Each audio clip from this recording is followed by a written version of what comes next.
Melisa Nielsen with Waldorf Essentials. We have a lot of requests for this topic, and at first I was like, but I say this stuff all the time. But then I examined myself and how often I listen to my business coach say the same thing all the time, or some of the health coaches that we work with, like they say the same thing, and I'm like, yes, please more. So I get it. And I am very humbled that you guys want to listen to me. So I thought we would start with, like, today we're talking about what the exact stuff that I do every day, like my teaching rhythm and like how I do it all. I want you to know that the specific stuff that I do is what works. I've been doing this for a long time. Are there other things that work? Probably, but this is what I've tested, this is what I know, this is what I teach. And I have to laugh because one of the things on here is meditation, and we did our Planning for Peace meeting on Saturday, and we had a whole bunch of people on Planning for Peace, and my internet like went this weird, which it never does that because we have like really high internet, so it never craps out, but it somehow crapped out, but it kept recording, and so all of the other people that were in the class were there. And so when Eric was reviewing the footage yesterday, I said, so what did I miss? And he said, they were like, what? She meditates for an hour? How does she do that? So I'm going to talk to y'all about that. So let's start at the top. My week or my school day really starts sort of like here in the planning, like in this puppy. This beautiful piece of ream of paper with all of the forms in it and all of the ways that I teach planning. This is where my school day starts. It starts here. If you don't have a good plan, no wonder you have a crappy day. Like, really. You got to have a plan. And I know it sounds frustrating if you're not a planner, or it might be like, oh yeah, I know this. Because if you fail to plan, you plan to fail. Period. I know that there are moms that will say to me, but I just had this great time pulling this lesson out of the thin air, and it all works out. Great for a second grader. Not great for 6th, 7th, 8th, 9th, 12th graders. No. You have to be on your game. So you might as well learn now. You have to learn. And teachers plan.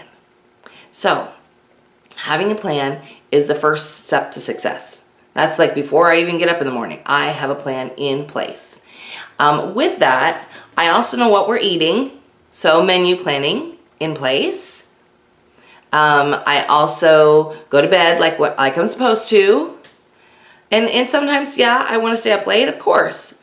Do I mess with it on the other end? No, I'd rather suffer with being a little tired than not doing what I'm supposed to do, because when, I have 5 children. So I kind of had like baptism by fire for a lot of years. And even though I only have 2 home now, and I could sleep until noon and they'd be like, hey mom, let's do school afterwards. It's not happening because I keep it. I drive the boat. You drive the boat. In your house, you drive it. It doesn't even matter if dad works from home. You still drive it. You drive it. Because if you don't put forth the effort and the energy for what needs to happen, it won't happen. So, again, do the planning. Have a family meeting on Sunday or on Saturday and talk about what's coming for the next week. So when we have our family meeting, when we had them and Eric wasn't at home, and when he was still working outside the home, we would talk about what we did in school the week before and what was coming the next week, so that he knew where we would be. And we also we had that opportunity to say, Daddy, tell us what you're working on this week. And that way we could be thinking about stories that we knew he was going to go out and report on, or because he used to be a newspaper reporter, all of those things, big meetings that he might have that he might be a little bit nervous about. I knew all of those things because we had those family meetings. Then he was also abreast of stuff that the kids were doing. He knew that if he was expected to go pick kids up from Scouts on one day, or if I was going to need his help with something else, he knew that. It wasn't something that just came up that morning. He knew it. So that family meeting is like, it's so important for having a peaceful foundation in your home. So know what you're eating. Everybody feels better when they know what they're eating. So do the dang menu. Stop fighting it. What's so funny is I have so many people that follow us and they're like, just tell me. I just want to know every detail. This is it. Stop fighting for your limitations and just do it. Do it. Even if all you write is that you're going to have oatmeal every morning, or that you're going to have soup every day for lunch, or that you can have the same dinner every week. Yes. Crystal L. Farrell says, I find if I don't tell my kids our family plans, they will ask for it and force a family meeting. They need to hear it and like to feel prepared. They do, especially if you've gotten in the habit of family meeting and then you don't do it like last night. Because we kind of, yesterday was kind of a slow day, and Sam is going to be gone on a trip this week, and so I kind of didn't feel like we needed to have a big family meeting. And I'm putting Soraya to bed. She's like, we need to have our meeting. She said, can we just have it right now? I said, no, we'll just do it at breakfast. It's all good. It's not a big deal this week. This is what happened. Remember, you were there.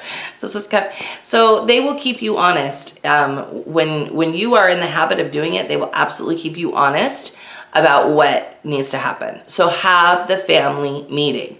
And if you're like, but my partner will think I'm crazy, talk to your partner about why it's important. Say, honey, I'd love to know what you're doing at work. Because then it helps me know if I know you're gonna have an extra stressful day, or you've got an extra meeting, then you know, like, okay, Wednesday morning, he's gonna be meeting with his boss. He might be a little bit stressed out that morning. So what can I do to help him? He might just really want some solitude as he's getting ready to get out of the house. So can I get him a breakfast that's ready so he can just take it with him? Maybe he doesn't want breakfast because that'll make his stomach hurt, or maybe I can make sure he has a special lunch. All of those things that cement you together as a couple, that need to happen so that you can be on the same page as parents. All those things, like the family meeting covers all of those things.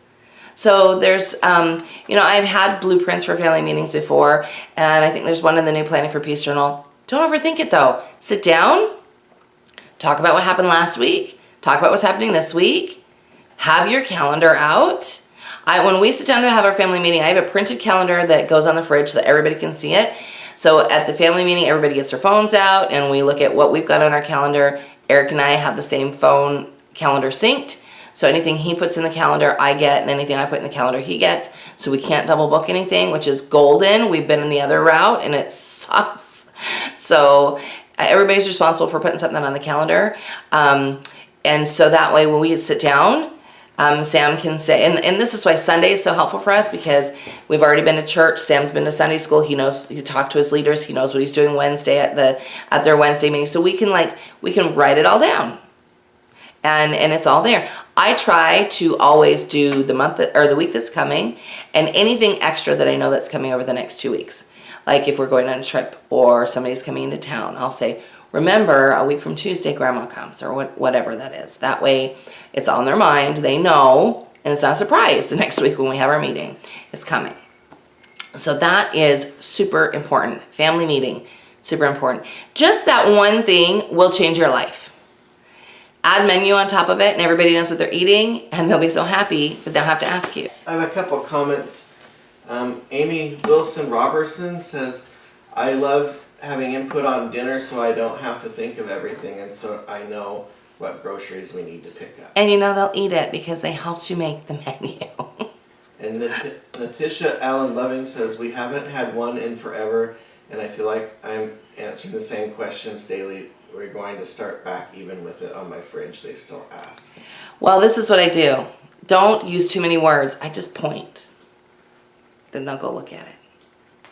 If you stop answering the questions and you just point, they'll go look at it. It's not rude. Somebody said to me, how can you be so rude to your kids? I'm like, I'm not rude. How am I teaching them and training them to actually be self-reliant and to go, oh, wait a minute, there's a calendar on the fridge, if I don't point to it and make them go look at it? So, and also I think too, if it doesn't happen at the family meeting, we don't discuss it at family meeting, it doesn't happen because it's not on the calendar. So if you want it on the calendar, then you have to actually put it there. So when kids say, oh, but I wanted to hang out with so-and-so on Thursday, we already put it together, but you didn't come and it didn't come through me. So it helps kids become aware that they're not, especially, and I'm not talking about little ones, I'm not talking about 4 and 5 year olds. I'm talking about kids that are 9 and up that are aware of their surroundings, aware of who's around them. And I've had moms say, but my 9-year-old is just not. Well, then it's your job to help them become aware. Help them become aware. They're part of a family. It's your job to help them become aware. Okay, I'm going to move on to the next thing. So like I said, it all starts there. It starts with planning. I know what I'm doing. I have my plans in place. So it's not like I'm getting up in the morning going, oh, wait a minute, I don't know what I'm doing today. No. I know what I'm doing. And I sit down on Sunday and I look ahead. So we have our family meeting, everybody disperses, and then I look at lesson plans. And actually it's Eric and I, Katie and I teach together. We look over lesson plans. We talk about what's coming up for the week. We've already done all the planning. So all we're doing is like refreshing our memory and thinking about anything else that we might need to pick up that maybe we forgot the week before. But I sit down and I look at the week that's coming and I glance at the next week too. So if there's something I need to pick up at the library in prep for the following week, I can make sure he picks it up. We can sit down right there and order it, make sure it's coming to the library. Or if there's something I need from Amazon, I can order it right then. Or I don't shop on Sunday, so I will stick a lot of stuff in my cart on Sunday. Monday morning, I'll go through and make the orders. Anything else over there? Nope. Okay. So that's my front loading. I front load everything. Front loading will save your life, especially if you have a lot of kids. But even if you only have 2 or 1, it will totally help you. But you have to be in that mindset of, I want to succeed, I want success, I want to feel good, I want to be confident. If you are in the mindset of, I can't do this, this does not work for me, I'm never going to get it, I don't know how she's sewed together. If you're in that mindset, you're never going to get it. I'm just telling you up front. If you want it though, you have to be like, I can do this. The best question you can ask the universe or God or source, whatever noun you put on that energy, you can say, how can I do it? Not, I can't do it. How do you feel when a child says to you, I can't do it? I'm pretty sure God's like, oh really? I put you on the space and you have all of these opportunities around you and you're telling me you can't do it? How about you ask me how you can do it and I will show you. Every time I say how, the universe like it's like this beautiful, just like this comes into place and that comes into place and this, you have to ask how. And that's with anything. That's whether it be with your parenting, your partnership, money, everything. You have to ask how. Anytime that I have struggled and failed or felt like I failed, which there's no failure, but anytime I felt like that, it's always because I asked the wrong question. Instead of saying how, I beat my head against the wall. I can't. Then I go, oh yeah, how? And then the universe shows up. It shows up with like, here you go. Here, this is how. It's like God touched my brain. Oh, that's how. You got to ask the right questions. So ask how. Don't say why. Don't say I can't. Those are limiting beliefs. You might need to go back and watch our mindset videos we did a few months ago and sort through your limiting beliefs and sort through how you speak to yourself inside your head, to your children. Don't do the I can't stuff. And I do tell you that my children will say, but Mom, you said I can do anything. And I say, you're right. That, however, does not work in what's going on right now. When you raise children that are aware, then they can see that, oh, wait a minute, that's probably not the best idea for the whole. And yeah, you have to do some things for the little ones, help them understand that. Heart coherence is super important, just getting on their level, talking to them, holding them when they're sad, being that attached parent that you tell others that you are or that you are in your head, even if you cannot make it happen all the time. Do the best you can. All right, next. So again, it starts before the actual day. But this is how, I wrote it all out yesterday. So I wrote my personal teaching rhythm. It all begins with a plan. So I got my plan in place, planning for peace. School plans are all in place. So I get up before my kids. Every day. Even on Sunday. Especially on Sunday. Are you kidding? They're going to sleep in, so I'm going to get more time. Especially on Sunday. I start my day with prayer, meditation, and centering myself every day. And this is where, like I said, in our Planning for Peace video on Saturday, we were talking about meditation. And then my internet crapped out and they were still talking. And Eric was listening to the replay yesterday. And they were like, what? She meditates for an hour? I'm going to tell you, I didn't start there. I didn't start meditating for an hour. I started years ago with like 10 minutes, 15 minutes. And it wasn't guided then. Then I wrote some guided meditations for those of you who are Thinking, Feeling, Willing members through Mom Lesson 3. Started with 10 minutes. When I started with my kids, we started with like 1 minute for them.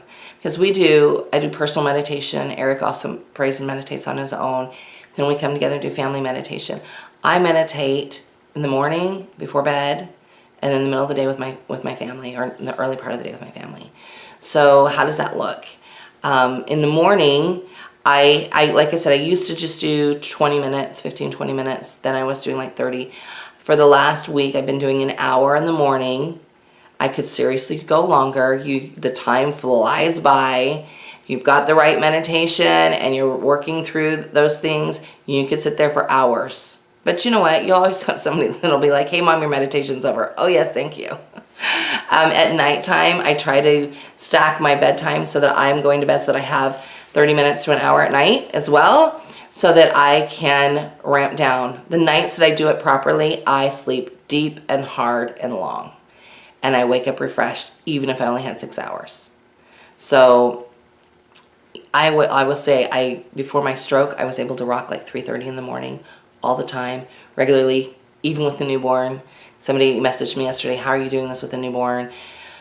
I did with 2 different newborns where I was up this early and like super early in the morning. And guess what? It made me nap when they napped. It made me rest my eyes during the day. It made me go to bed when they all went to bed and get that rest in. But when I get it before them and I train them that I'm getting up before them, it's golden. You know, if we weren't shooting this video this morning, I got up at 4:15, I would seriously have until 8. That's almost 4 flipping hours. It's amazing. Do you have something over there? When you were talking about the I can't, Crystal Farrell says you can do hard things. That's my mantra to my kids. I can do hard things. Yes, I can do hard things. Yes, ma'am. And for those of you who are listening thinking there's no way I can get in an hour of meditation in the morning, it's okay. Really and truly your question should be how? And somebody is like, why would you do that for so long? Well, you see what life I live. You see what I'm putting forth into the universe. You see how excited I am about living. You see all of these things. And yes, we've had struggles and struggles happen. That's just part of life. But struggles and challenges don't become big problems. They just become something to ask the universe how. So it's about moving forward, and it's about loving myself enough so that I can show up the way my family needs me to. That's why.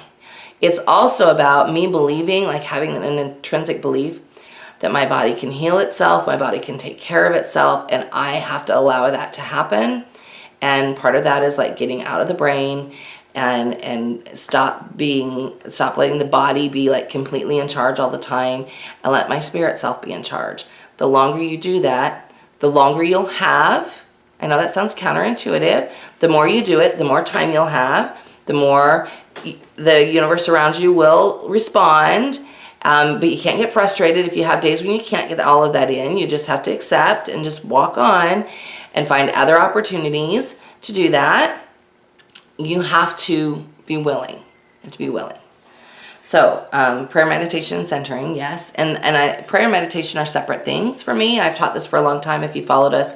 Prayer is the thanking and the asking. Meditation is the listening and the creating. So you just sort of your open space then. Okay, and then I lay out, once I'm all done and I'm dressed and everything, I lay out our lessons for the day. So I've already got them planned. I have them out there on the table, any books that I need to grab. That way, or not on the table, I'm sorry, on the counter, because the table we need to eat at. But I have everything laid out so that when it is time, we're ready to go. Then I wake up the kids. My kids are usually up by about 7.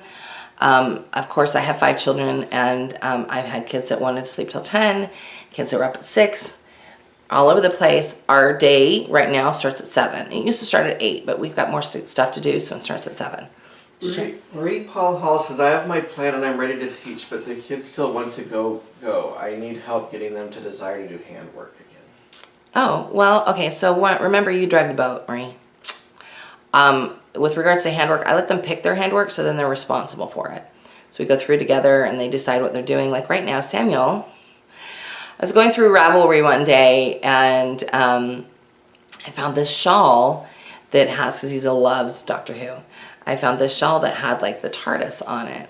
He's like, oh, I want to make that, but he doesn't need a shawl, but he wants something for himself. So we took the pattern and he's making himself a washcloth that's got the TARDIS on it. So he's invested. He's invested. So all I have to say is, hey, grab your handwork. And he sits down and grabs his handwork. The same with Soraya. We just do it. It's not, like, people ask me often, like, how do you get your kids to do it? Well, it's because it's part of my non-negotiables. If it's a non-negotiable, they're not going to argue with you. They'll know, oh, it's not good to fight with this lady. They just do it. Just come and do it. If I'm sitting down and doing it, if I'm the example, then they'll do it. And that's, really important, because we know in Waldorf, those first 7 years, those first 7 years are those imprinting years where they are copying everything you're doing.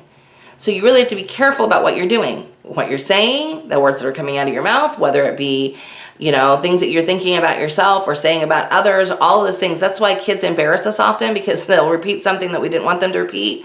So, we have to be careful in those early years, because they will repeat, because they're mirroring us.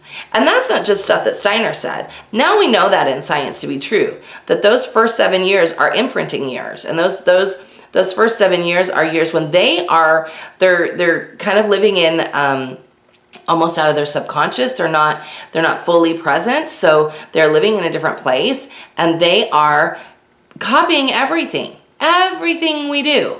Whether it be us yelling no at them or, us being unkind to somebody, they are copying everything. So during those times, that's when you have to really work to imprint what you want to imprint. So how you want to show up. Now, I understand, Marie, with you, your kids are older. So I would still be like, well, this is what we need to do, because this helps our brain. It helps our schooling, and we're getting something done. So having, like with handwork specifically, have an end date, have a goal. So are you making this for a gift? Are you making this like for somebody else? Are you doing this for a Christmas gift? Are you doing this for a birthday gift? Having a goal to finish it is super helpful. Super, super helpful. Okay, so then, like I said, I wake my kids about 7. Then we have, and I know what we're eating, because hello, menu. We have, and I will say, there are absolutely weeks when Eric and I, for one reason or another, didn't get the menu done. So we just talk about it that morning. That morning I go, all right, well, this is what we're doing for breakfast. And what are we doing for, we don't just talk about breakfast. All 3 meals. Get it all in. So we have breakfast, and during our breakfast we have family prayer and our morning scripture devotional. We do that together. If you do not do scriptures in the morning, totally fine. Do something that lifts your spirit in the morning. We also have, our kids have big life journals. You could do that in the morning during breakfast. Something that sets the tone for your day, especially if you've got chaos in your house. And trust me, I have 5 children. I understand chaos.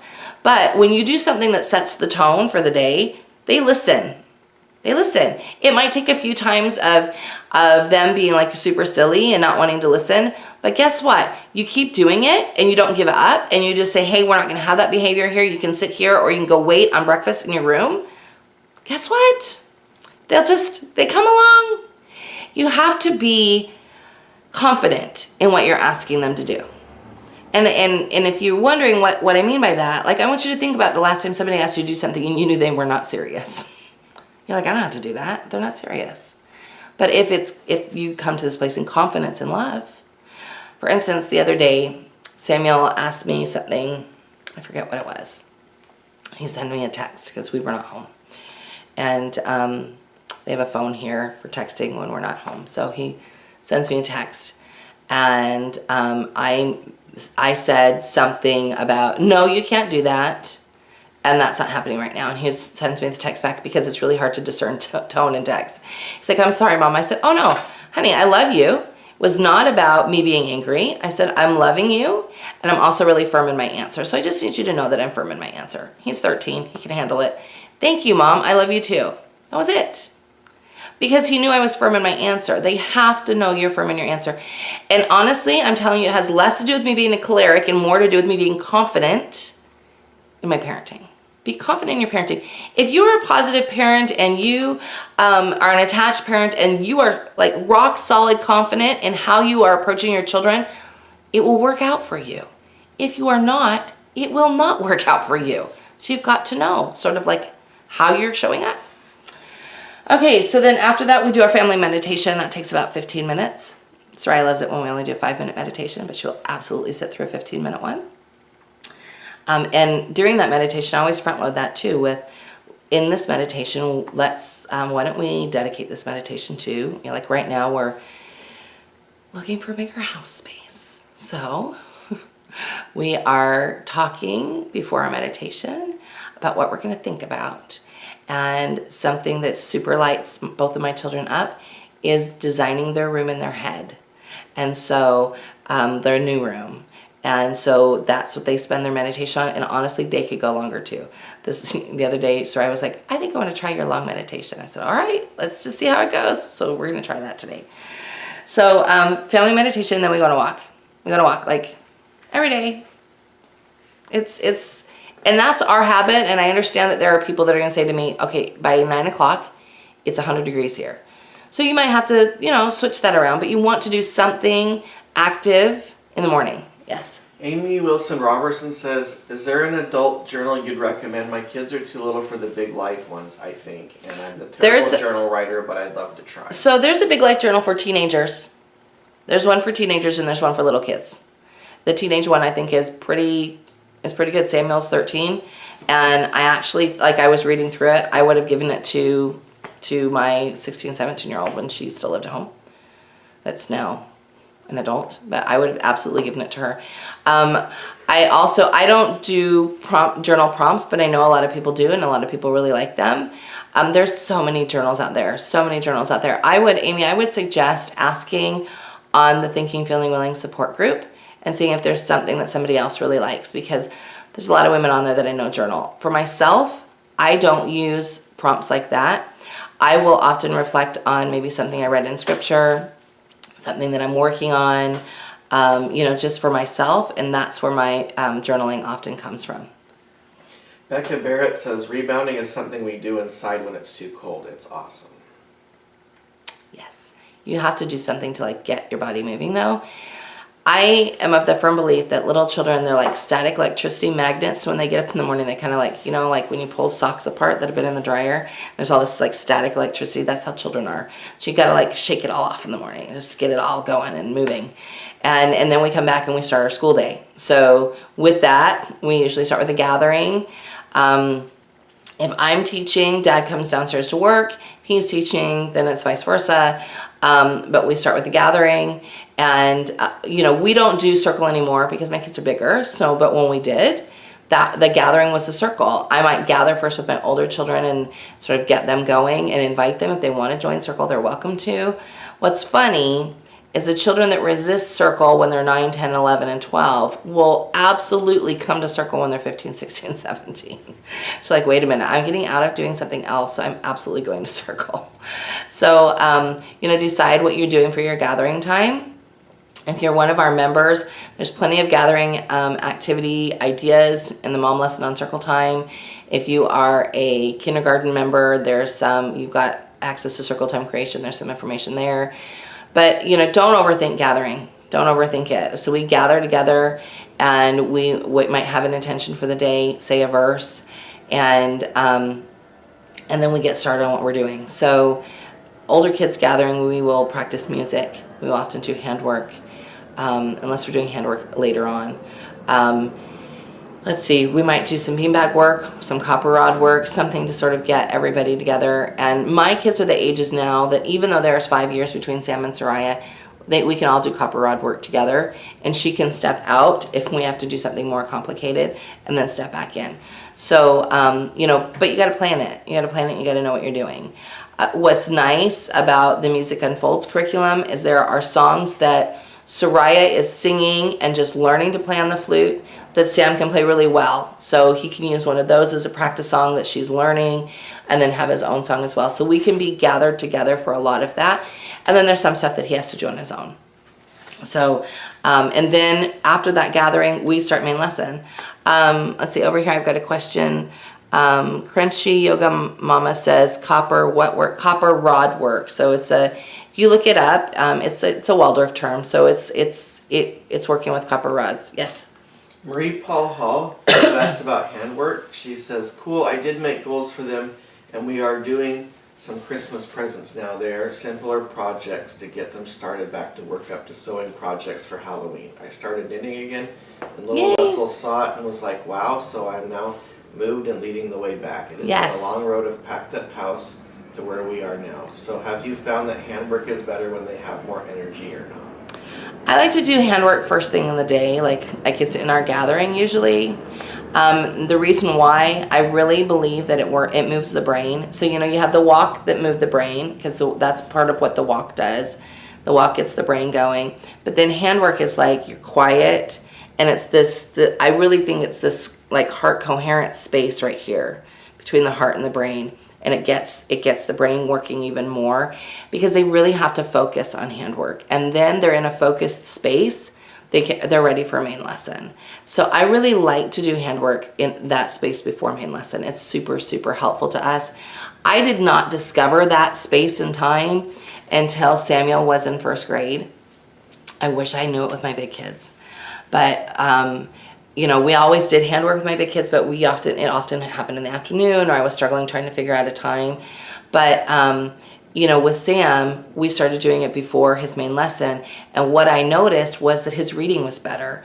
In first grade, like he retained more, he was more focused. So we continued that with Soraya, and I teach that now, to do handwork first before main lesson.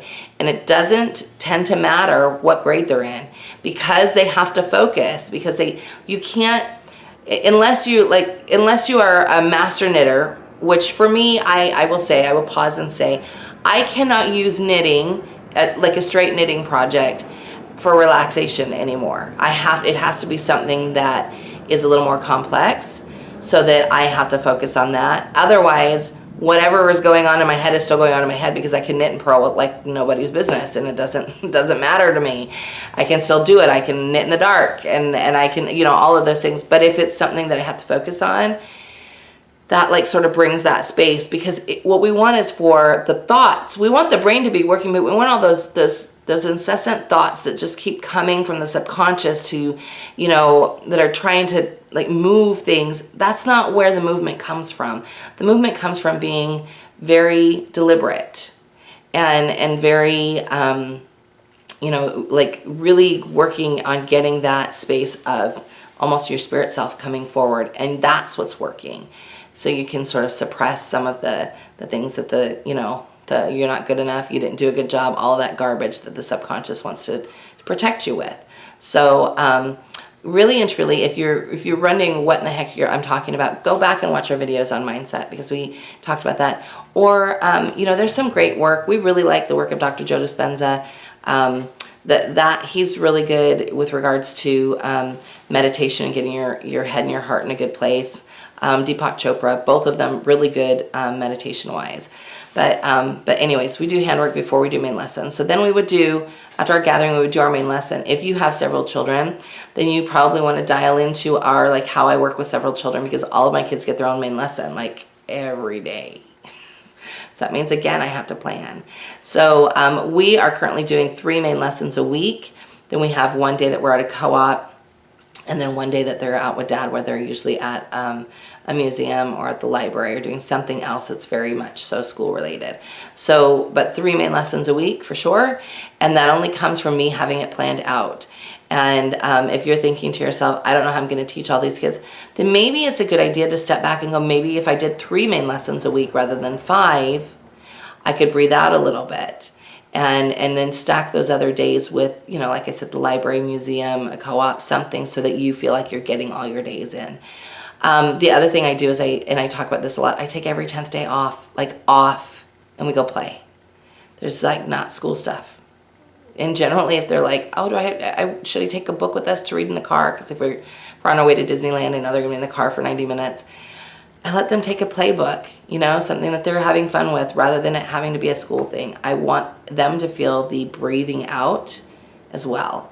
Because we have a lot of active days and a lot of really busy days. So I want them to feel the breathing out, and I want them to learn at these young ages to really take care of themselves and to really enjoy the off time when they've been working so hard. Marie Paul Hall asks, each child has 3 main lessons per week. Yeah, that's what we do. I know our curriculum's written for 4, but we do have some information on how to make that 3. So it's really not that hard. You just have to stack a little bit more. They're 3 longer days for sure, but yeah, that's what we do. All right. So school, and then after school, like we're usually done by, oh gosh, noon or 1 generally, and then we're done for the day. Oh, Natisha Allen Loving says, clarify what you mean by a main lesson. I might be overthinking this. So if your main lesson block is geometry, then it's a geometry lesson. If your main lesson block is Rome, then it's your Roman lesson. If your main lesson block is botany, it's your botany lesson. And I suppose I would mean all of the gathering activities and the main lesson. That happens 3 days a week. Happens 3 days a week. On the other days, we still usually do handwork. Handwork is really helpful, especially if you have kids that have some special needs going on. Soraya can tantrum like nobody's business. But I'm really good at, because I've worked at it for a long time, I'm really good at getting her down from that space. And often what that looks like is, you know, she's like this, and I start to ask her, how does your body feel? It doesn't feel very good, and because everything's tight. So I'll take her hands and I'll start to breathe with her, and then I might put my hand over her heart and have her hand over my heart so she can feel this love that I'm sending to her. We're still breathing. And then I might sit her down on the couch next to me, and I might release the pressure points here in her hand, rub my hands down her back like 3 times. I might grab some oils, and then I might hand her handwork. That's often the way that goes. That keeps the tantrums from coming. I know if you're in a place where you've got tantruming all over, you might be thinking, how does she do that when there's other little kids around? Well, the Lord blessed me with the oldest having special needs and the youngest having special needs. So I've learned. I learned everything on him.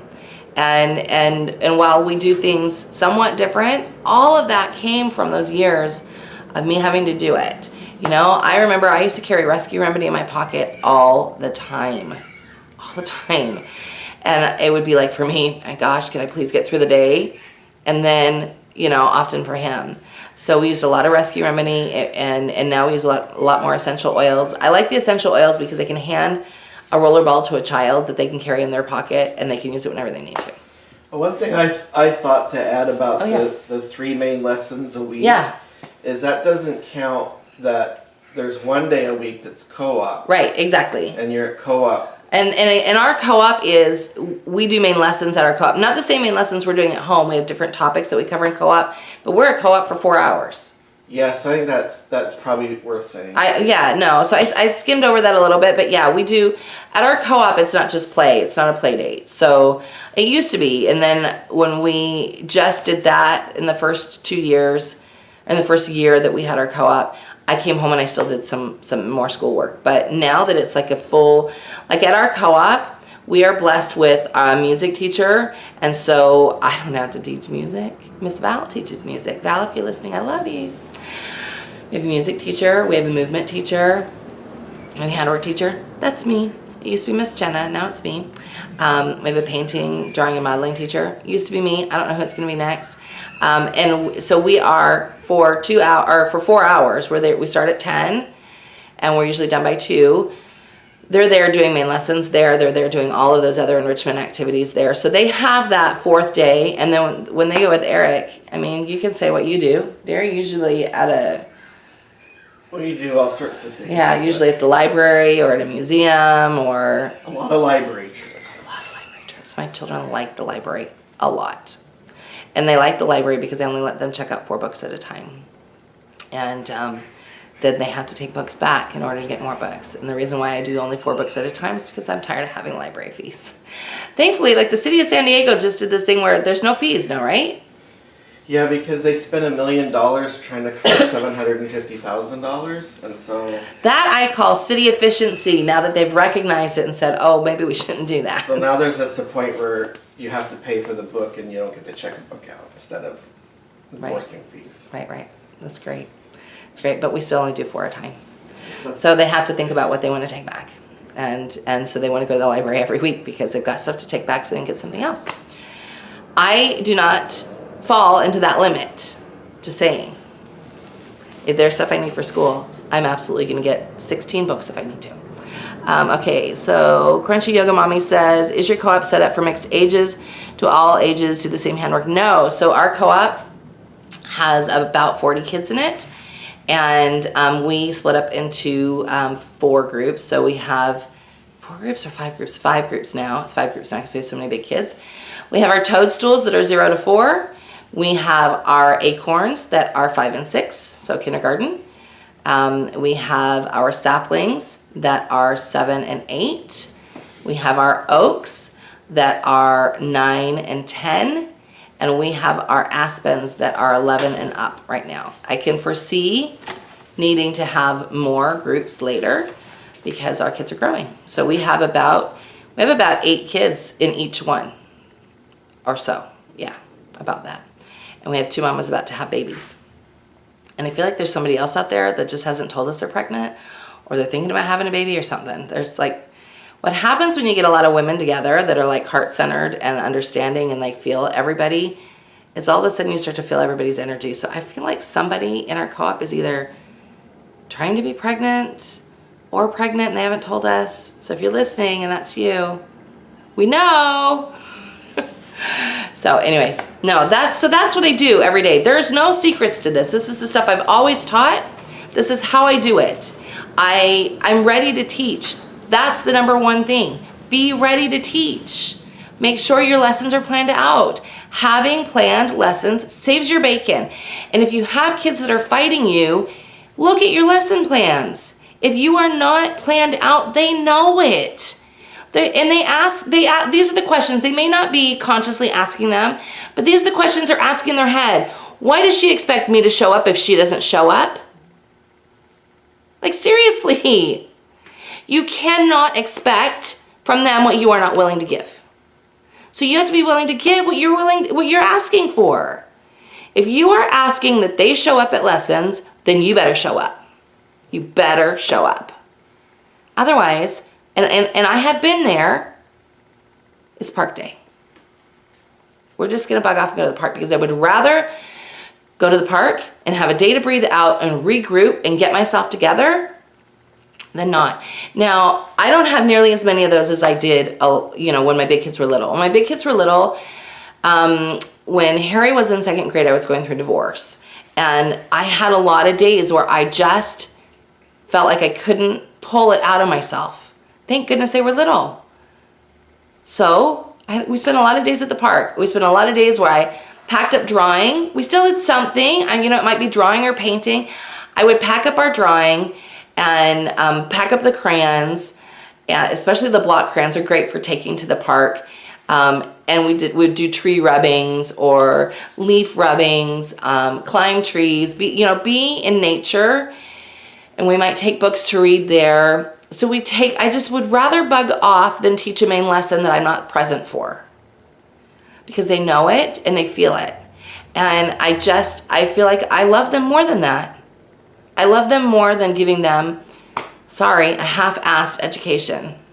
Thinking, feeling, willing is not for the mamby-pamby mom that's like, blah, blah, all out here. It is for the mom that is ready to work. It is for the mom that is ready to take charge of her child's education and her own education. Thinking, feeling, willing isn't just about, learning how to paint and how to draw. It's about like this stuff that I'm talking right here, this mindset stuff. We work on all of that. So if you are really struggling and you're not one of our members, you better DM me or PM me or email me or get a hold of me and say, I need to get started.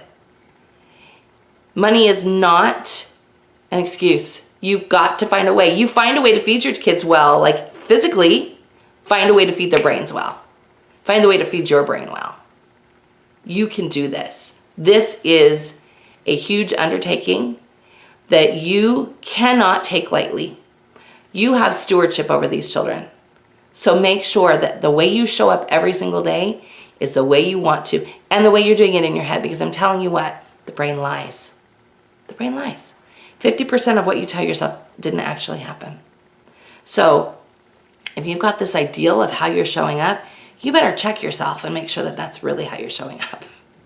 Because if you're not, you probably need to make some changes. And this all is all like, and it's not about fear, it's about confidence, taking it on. If you're listening to this and you're like, crap, I'm afraid, don't be afraid, act. I had a mom I've been working with for a long time, and if she's listening, I'm not gonna say her name. I love her so much. She's been really struggling, and she says to me, I finally had the realization that I don't have to do what other people say to me. And I said, woohoo, an agent is born, congratulations. Be an agent unto yourself. You get to choose. Stop letting other people choose for you, and stop pretending that other people's choices are why you can't do what you do. Stop it. This is nonsense. You choose. You get to choose how you feel. You get to choose what you do. You get to choose what you attract to yourself. You get to choose all of that. So choose it. Choose it. And have a fabulous day about it.